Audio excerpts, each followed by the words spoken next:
Hello and welcome to this edition of Money in Motion video blog. This is Dan Perkins and thanks for watching. Today I want to talk about April and March and how the statements changed dramatically. Talk a little bit about the markets and our three indicators, and last we'll spend a little time talking about Gilead. So let's get started.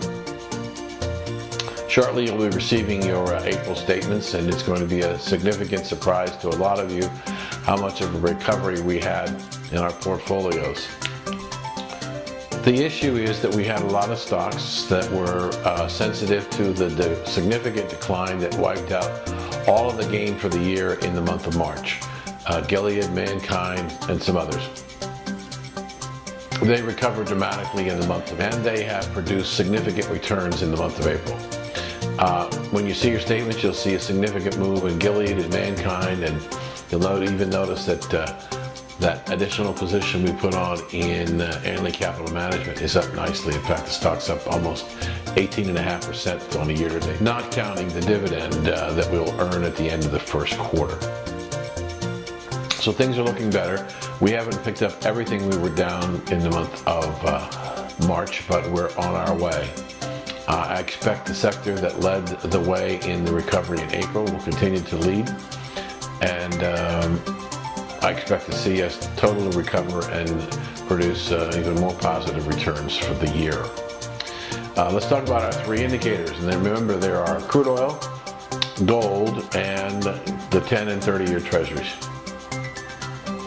During the month of April, we saw crude oil go up to about $104, and it's now back down below 100 at 99 and change.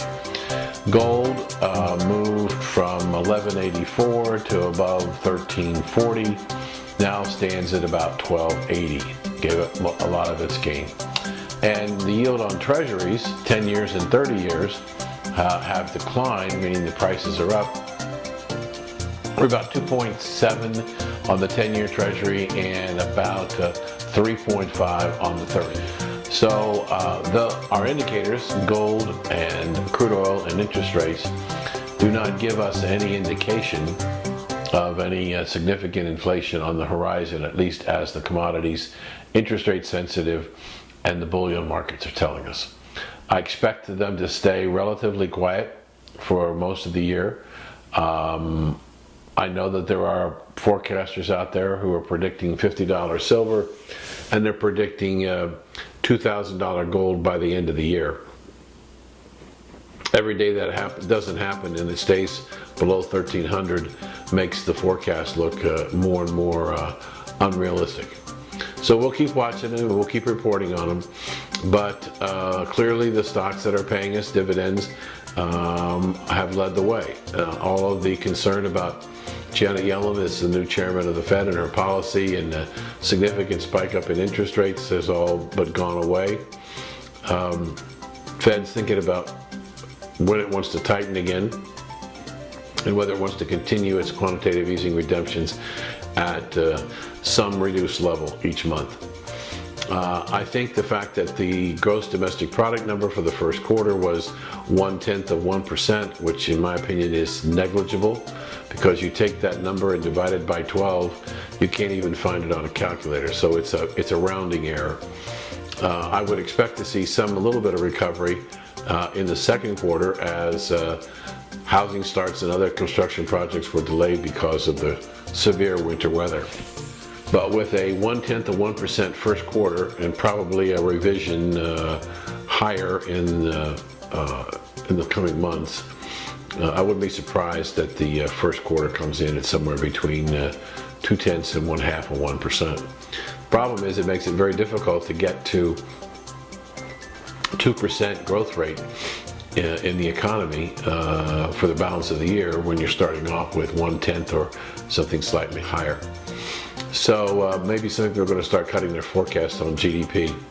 Unemployment came out on Friday, 280 plus, a little bit higher than expected. We still have 94 million unemployed people who are looking for work, or at least supposedly looking for work. And so the unemployment rate went down because of the number of people who left the employment ranks looking for jobs. and just quit looking. So that number will ultimately start going the other direction, and I don't expect this economy to do much between now and year end. So it's going to be quiet. I don't see any inflation pressure. There could be some political pressure, and we're going to talk about that sometime in the future, about what I see happening in the 2014 midterm elections. Let's move on to Gilead for a moment. Very significant recovery, closed on Friday just under 78, within approximately 5 points of its all-time high. Even with all of the people trying to talk it down, I think that we have to remember something here, and that is this new drug, this new hepatitis C drug, does not treat hepatitis C. It cures it 90 to 95% of the time. Cures it for $84,000. The alternative would be to continue the old treatments, which might be less costly. However, they're much less effective, which means that people might have to repeat their pharmacy visits to try and cure it. The issue is $84,000 the right price? I don't really know. I'm not in the business of pricing pharmaceuticals, but I do know that we spend on average between $400,000 and $600,000 per year per HIV patient in treatment, and we don't cure it. $400,000 to $600,000 over a lifetime, and we don't cure it. So if we're spending $400,000 to $600,000 to treat HIV, and we can in fact cure hepatitis C for $84,000, seems to me to be a really good investment. Now, I know that Gilead has other drugs in their pipeline. They have some non-Hodgkin lymphoma drugs. They have some other cancer drugs. They're working on a single pill a day regimen for hepatitis C, which the FDA has given them accelerated approval process, so that they expect to have the drug approved late third quarter, early fourth quarter this year, which will also help. Keep in mind that the numbers in the first quarter of $2.5 billion in sales represented about 36,000 patients in the United States, some patients in Germany, and some patients in France. A lot of countries still haven't approved the drug, Japan being one.